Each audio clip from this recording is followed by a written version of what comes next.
जय Hind. New diamond study वे में आपका स्वागत है।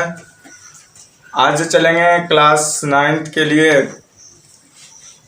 चैप्टर जो है 7 है क्लास का, जो है 9th क्लास का चैप्टर 7 मैथ में ट्रायंगल्स हैं, त्रिभुज जिसे कहते हैं।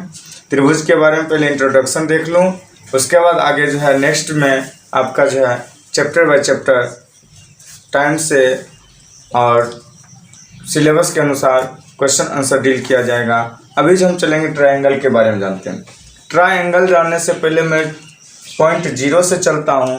मैं अभी आपको बताना चाह रहा हूँ, ये क्या है जी, एक पॉइंट है, ये एक पॉइंट है, ये पॉइंट, ये क्या हो गया, रेखा हो गया, लाइन जिसको कहते हैं ना।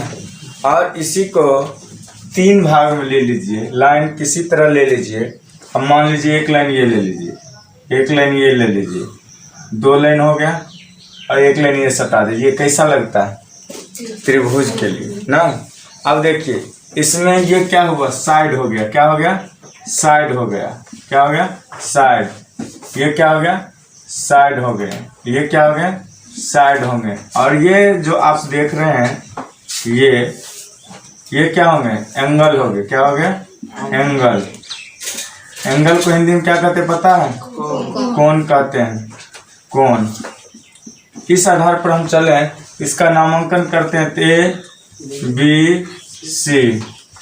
इसमें अगर साइड को नामांकन करेंगे इस तरह से करेंगे A B C, इस तरह से हम लोग नामांकन करते हैं।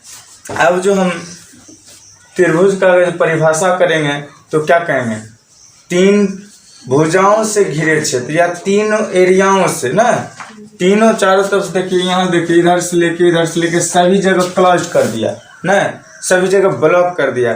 जब ब्लॉक कर देंगे तो वो त्रिभुज का आकार हो जाएगा। 3 साइड होना चाहिए, 3 एंगल होना चाहिए, 1 2 3, तभी जाकर ये त्रिभुज बनेंगे। ना 4 एंगल हो जाएंगे तो त्रिभुज नहीं बनेंगे। तो 3 एंगल्स में जितने भी होंगे, अगर त्रिभुज की परिभाषा करेगा तो क्या कहते हैं आप लोग, तीनों भुजाओं से घिरे क्षेत्र को त्रिभुज कहते हैं। या क्या कहते हैं, 3 क्षेत्रफल से घिरे क्षेत्र को क्या कहते हैं, त्रिभुज कहते हैं। ट्रायंगल इसी को कहते हैं। अभी ये जितना भी है ये शीर्ष है, क्या है, शीर्ष है, क्या है, ये शीर्ष बिंदु है। ये जितना भी है शीर्ष बिंदु है। ये जितना भी लास्ट होंगे ये सब शीर्ष बिंदु कहलाएंगे। क्या कहलाएंगे, शीर्ष बिंदु कहलाएंगे। क्या कहलाएंगे, शीर्ष बिंदु कहलाएंगे। आप लोग को ये याद रहने के लिए मैंने ये कर रहा हूँ, ठीक है, शीर्ष बिंदु। अब हमने क्या क्या पढ़ा, पहला पढ़ा साइड, दूसरा पढ़ा एंगल, कोण, और तीसरा पढ़ा शीर्ष बिंदु। और तीनों भुजाओं के क्षेत्र से पढ़ा त्रिभुज किसे कहते हैं।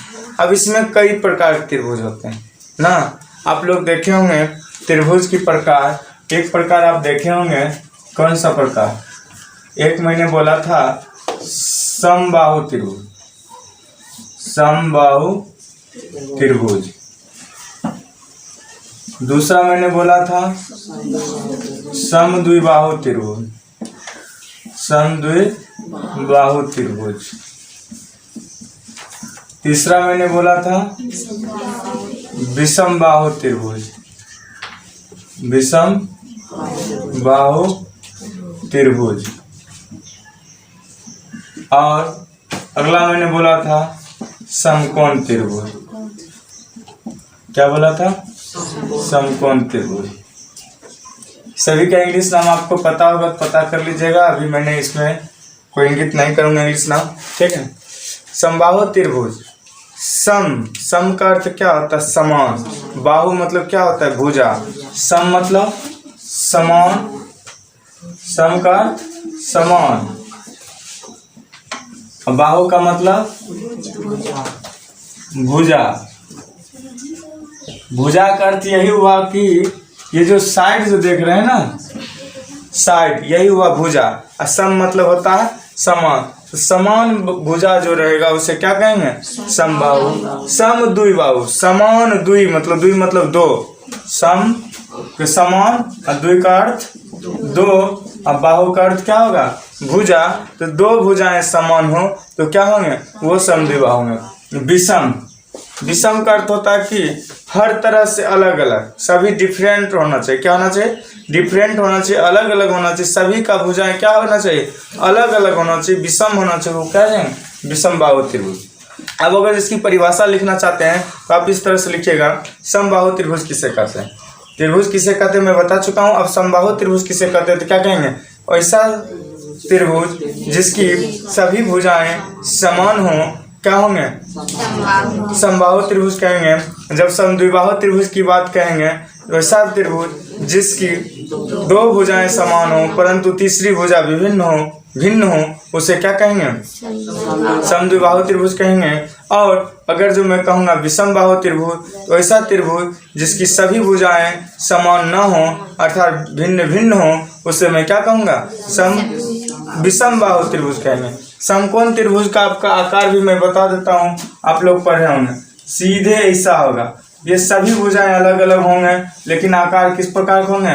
लंबवत होंगे, कर्ण और लंब आधार के आधार पर होंगे। ठीक है, इस आधार से चलेंगे तो ये क्या कहेंगे? समकोण त्रिभुज। अब इस आधार पर चलते हैं, इसमें भी कई प्रकार के प्रमेय आ चुका है आपके क्लास में। छोटे छोटे क्लास में तो इसका थ्योरी प्रैक्टिकल जो हुआ कर लिए होंगे।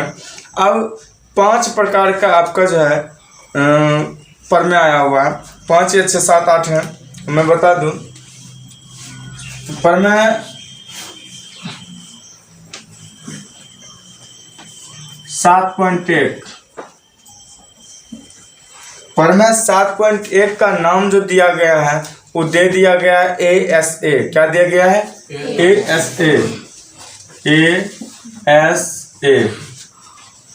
इससे पहले मैं ये सर्वांग का नियम है, इससे पहले सर्वांग और समरूप के बारे में बता दूं। सर्वांग किसे कहते हैं? सर्वांग किसे कहते हैं? किन्हीं को याद है तो बोल सकते हैं। और समरूप किसे कहते हैं? समरूप किसे कहते हैं और समरूपता किसे कहते हैं? अब सर्वांग देखिए और समरूप देखिए, दोनों का भिन्नता इस प्रकार से हम शो करेंगे।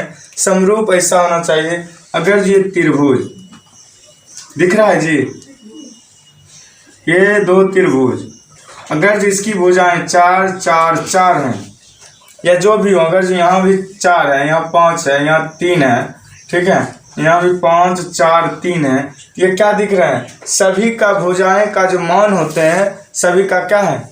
समान है। क्या है? समान है। और इस दोनों को हम लोग क्या कह सकते हैं? सर्वांग सम कहेंगे। क्या कहेंगे? सर्वांग सम कहेंगे। हाँ, समरूप कैसा होंगे आप देखिए, इस प्रकार देखिए, इसमें 5 दे दीजिए, इसमें 6 दे दीजिए, इसमें 8 दे दीजिए, इसमें क्या दे दीजिए? 4 दे दीजिए, 6 दे दीजिए, 5 दे दीजिए। इस प्रकार का अगर रहेगा, इसमें क्या दिख रहा है? दोनों फिगर का जो है साइड जो भुजाएं थी उसकी सभी का मान क्या था? समान था। और क्या हो गया? समरूप में क्या होता है कि सभी भुजाएं का जो मान है भिन्न भिन्न। देखिए यहाँ 4 है तो यहाँ क्या है? 8 है।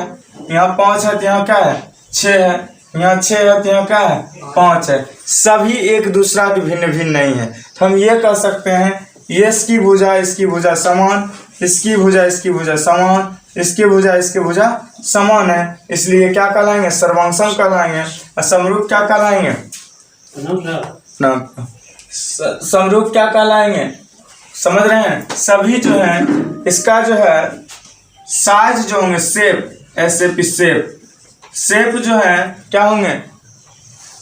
इसका शेप और डिफरेंट होंगे। कौन चीज? साइज। शेप जो है क्या होंगे? समान होंगे। आकार जो क्या होंगे? सेम होंगे। सेम कर दूं। और डिफरेंट क्या होंगे? आकार क्या होंगे? इसका चेंजिंग होंगे। तो ये क्या कहलाएंगे? समरूप कहलाएंगे। इसमें क्या होगा? सेम होगा। कौन चीज? साइज भी और शेप भी और साइज भी क्या होंगे? सेम होंगे। ये क्या कहलाएंगे? सर्वांग कहलाएंगे। डॉट क्लियर हो रहे हैं? अब देखिए इसके आगे देखिए, ये जब दोनों बात होते हैं तब सर्वांग सम। और एक बात जान लीजिए, समरूप हो गए तो सर्वांग सम होना कोई भारी बात नहीं है। समझ रहे हैं? और समरूप है किसी का, अगर जो सभी का भुजाएं समान हो जाएंगे तो क्या हो जाएंगे? सर्वांग सम हो जाएंगे। तो हम आगे चलते हैं। कि सर्वांग सम हर समय आता समरूप होंगे कि नहीं होंगे? सर्वांग सम हमेशा समरूप होंगे या नहीं होंगे? होंगे, क्योंकि आकार दोनों का क्या है? सेम है।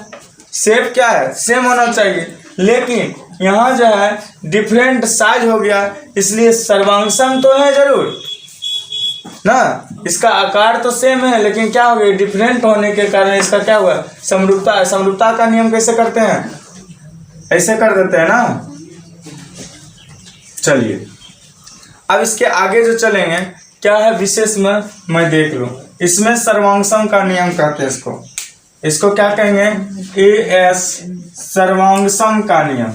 सर्वांग सम का नियम, सर्वांग समता का भी नियम कहते हैं, सर्वांग समता का भी नियम कहते हैं।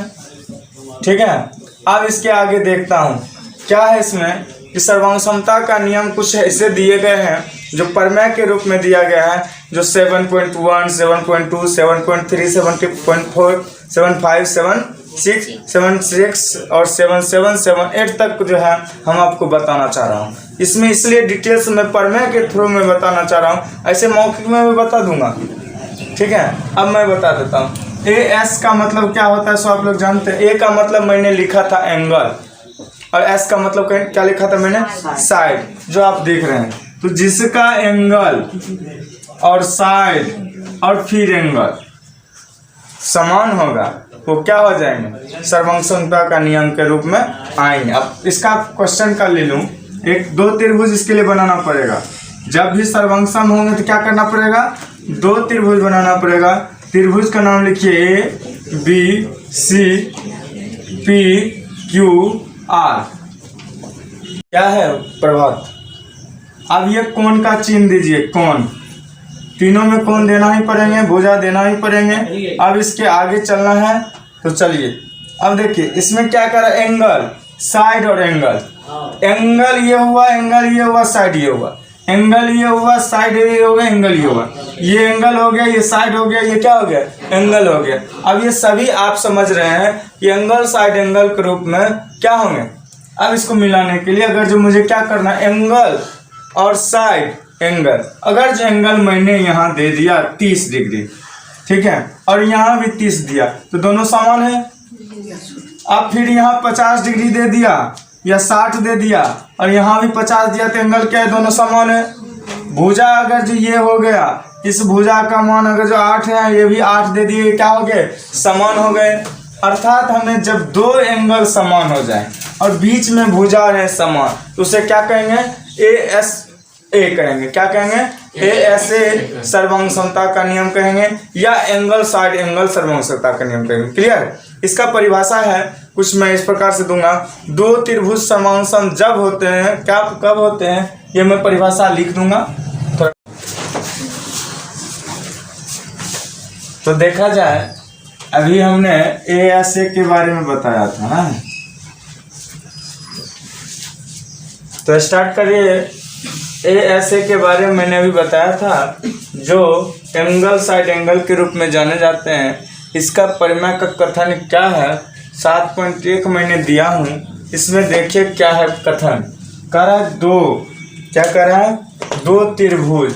आपको दो त्रिभुज लेने की आवश्यकता है तो दो त्रिभुज आप लोग बनाइए, दो त्रिभुज बनाइए।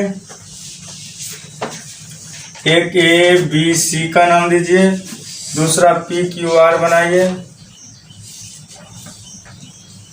PQR बनाइए और सभी में कोण दीजिए।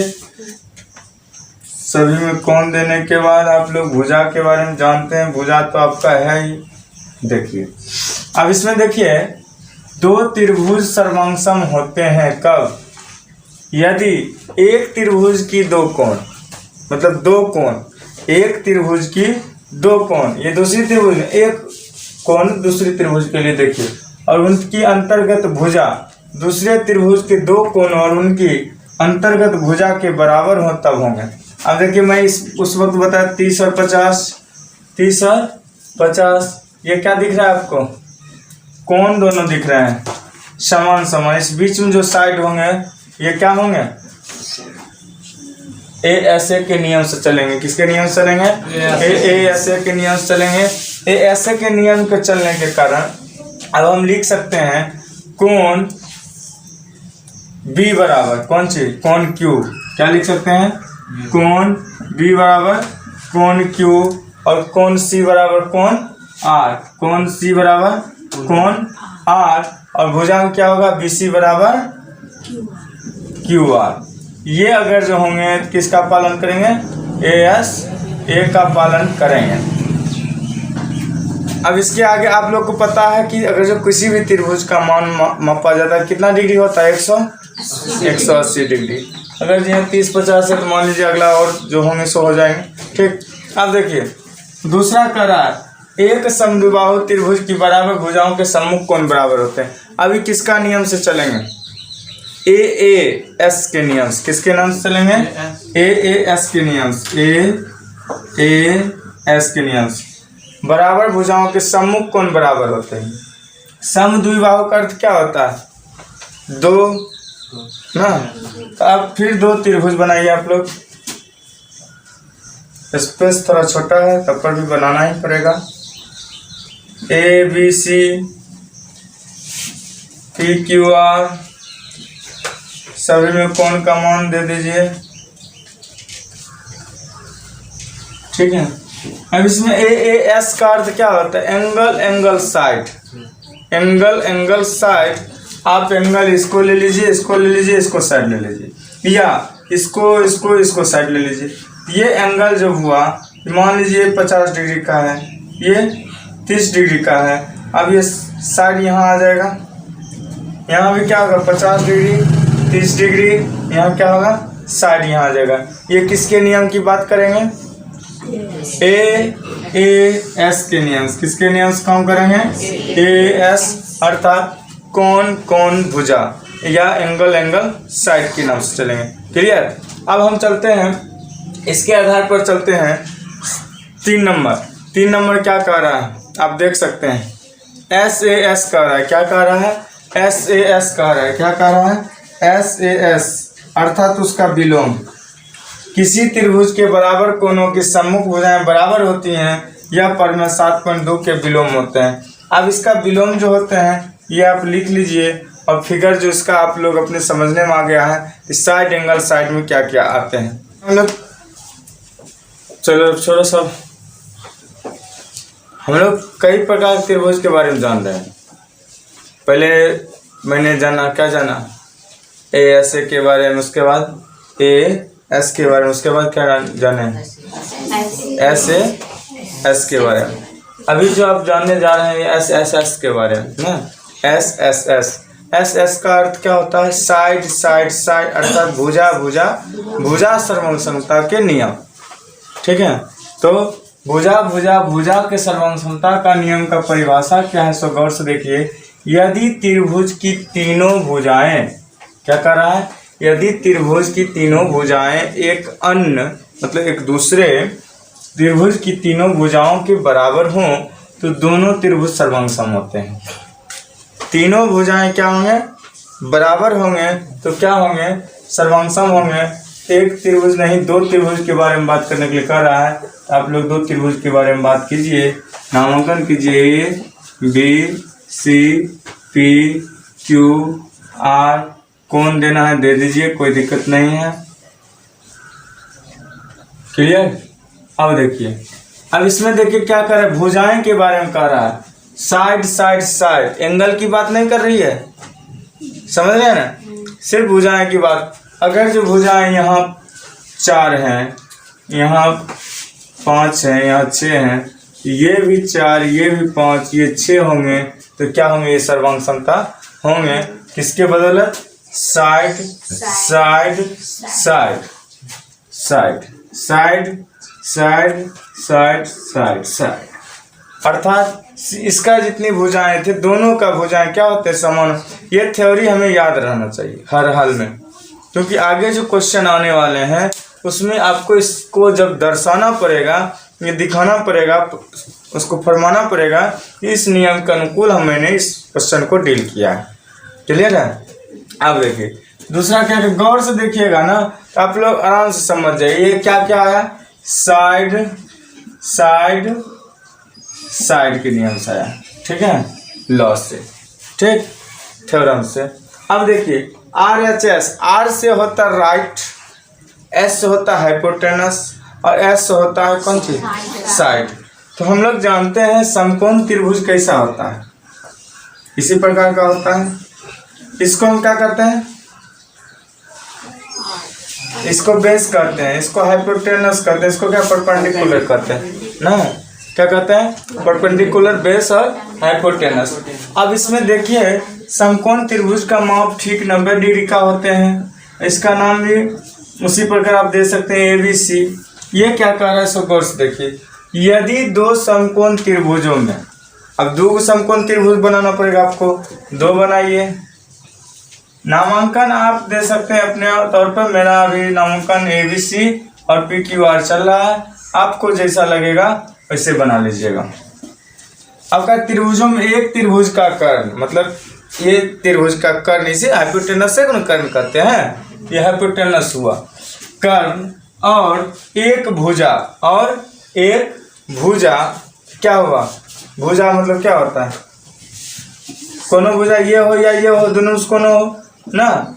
एक भुजा क्रमशः दूसरे त्रिभुज के, मतलब इसके त्रिभुज के, ठीक है, इसके त्रिभुज के कर्ण और एक भुजा के, मतलब कर्ण ये H हुआ, इसके और इसका या इसका कोनो भी साइड से ना बराबर हो तो दोनों त्रिभुज क्या होंगे, सर्वांगसम होंगे।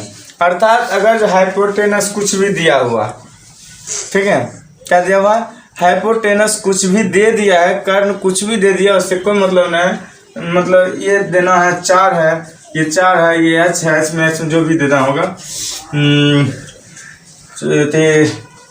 क्या होता है, 4 6 का 8 होता है ना, 36 और 16 कितना होता है, 100 किसका होता है, 6 6 36 और 4 चौक 16, 8 6 10 होता है ना, 8 6 10 होता है। तो यहाँ दे देते हैं 6, यहाँ देते हैं 8, यहाँ दे देते हैं 10।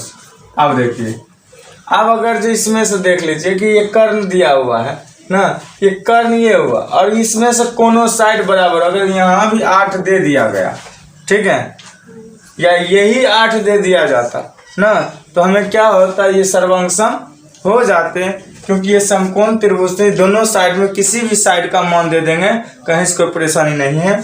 इसलिए हमको हाइपोटेनस और क्या कोई भी साइड, ये साइड हो या ये साइड हो, ये दोनों का क्या होंगे, समान हो, कोई एक साइड कोनो समान हो जाएंगे तो हमें क्या होंगे, हमको RHS, इसका इंग्लिश आप लोग लिख सकते हैं, क्या होता है, राइट हाइपोटेनस कैसे होता है जी,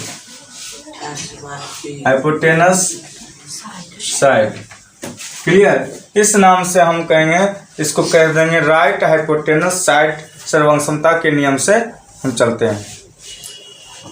अब अगला क्वेश्चन है, यदि किसी त्रिभुज की दो भुजाएं असमान हो तो क्या करें, किसी त्रिभुज की क्या करें, यदि किसी त्रिभुज की दो भुजाएं असमान हो, मान लिया जाए ये 4 है ये और 8 है, क्या है वो 4 है ये 8 है, तो लंबी भुजाएं के समान का सम्मुख कोण बड़ा होता है। तो लंबी भुजाएं के सम्मुख कोण क्या होता है, इसमें से बड़ा कौन होगा, सम्मुख कोण, इसका सम्मुख ये होता है ना, यही ना होगा जी, इसका सम्मुख कोण हो गया, ये हो गया, तो बड़ा कोण कौन हो गया, ये कोण क्या हो गया, इसका बड़ा हो गया, सम्मुख कोण क्या होता है, बड़ा हो गया। इसी का विपरीत एक विलोम है 7.7 है, इसका क्या है, ये अगर जो छोटा कोण होगा ना तो उसके छोटा होता है, क्या होता है, छोटे कोण का क्या होता है, छोटा होता है। अगर जो ये कोण 30 डिग्री का है, ये कोण 60 डिग्री का है, ये कोण मान लीजिए 90 डिग्री का, मतलब बना दो 70 कर दो, इसको 20 कर दो, 7 180 न होगा जी, 80 का हो गया। अब इसमें कहेगा सबसे छोटा कोण की भुजाएं कौन होगा, सबसे इसमें कोण में छोटा कौन दिख रहा है 30, तो 30 के सामने भुजा जो होंगे छोटी होगी, क्या होंगे, छोटी होंगी। बड़ी कौन दिख रहा है सामने वाला, इसका बड़ा कौन होगा, भुजा ये बड़ी होगी, भुजाएं क्या होगी, बड़ी होंगी। क्लियर। अर्थात बड़े कोण की भुजाएं के सम्मुख कोण के भुजाएं जो क्या होते हैं, बड़े होते हैं। छोटे कोण के सम्मुख भुजाएं क्या होते हैं, छोटे होते हैं। लंबी कोण है तो बड़े के लंबी होगा, बड़ा का मतलब क्या, लंबा। सीधी सी बात ये ऑब्जर्व करना है। आपका ये कोण 7.7 हो गया। अब एक और है, जो एक त्रिभुज मैं दूं, थोड़ा मिटा दूं,